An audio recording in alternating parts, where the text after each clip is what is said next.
Hi everyone, Nick Washburn here. I'm going to show you today in this video, which is in a series of videos, where I set up and I use a fully functional Azure Stack HCI 2-node cluster.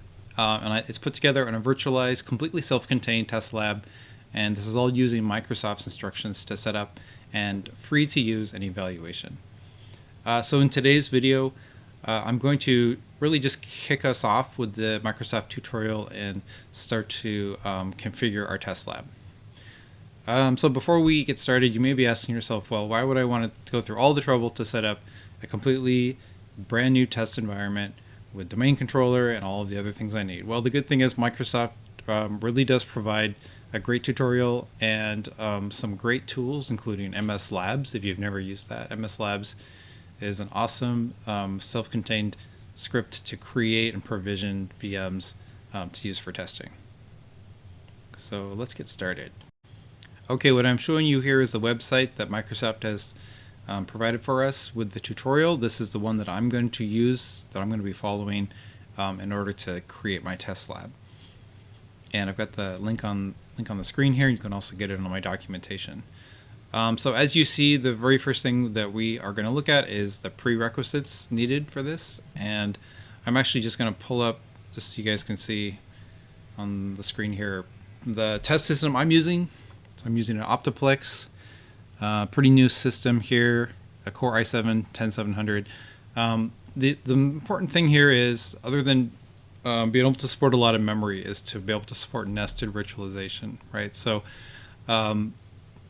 you need something that can run Hyper-V. They suggest using Windows Server.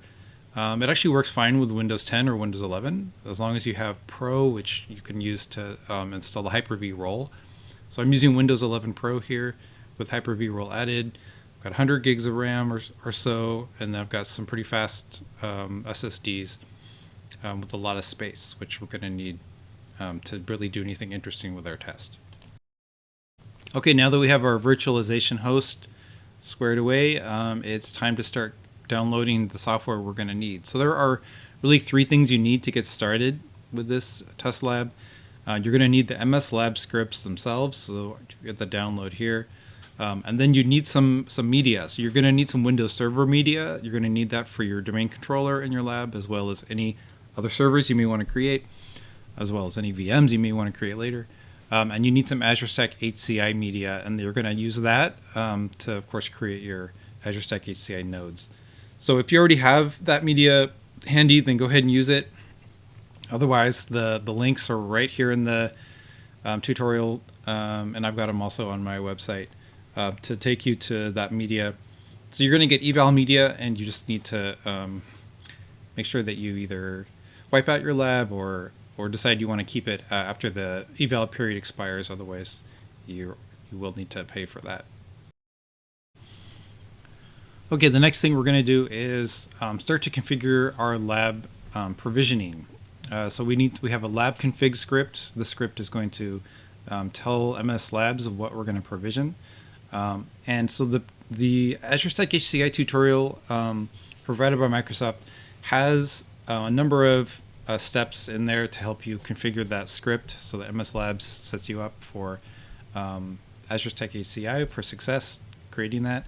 I'm going to do a lot of what they have indicated there and a few other different things that just work better for me. So I'll walk through some of those things now. So it's a good idea to first familiarize yourself with MS Labs and how the config works and what the options are, and then I'll just walk through here some of the things that I did. So let's see. The first interesting thing here, I ended up specifying a DHCP scope myself. So there's a default one in the MS Labs, but that didn't work for me. It was competing with some other IPs in my environment, so I specified my own scope. The other thing I did, the MS Labs is trying to set up S2D right off the bat, and I found that didn't work great for me. So I switched the configuration back to simple, and I reduced the number of drives down to 0 for that S2D. And then I just create those later. That worked better for me. And then also I just made some changes to my management VM settings so that it would match my choice of Windows Server 2022 for that management VM. Okay, so once we get to the end of this, we're now ready to essentially run our scripts and provision our labs. So I'm going to do that in the next video. So I hope to see you there. And I hope this is useful for you guys. Thanks for watching.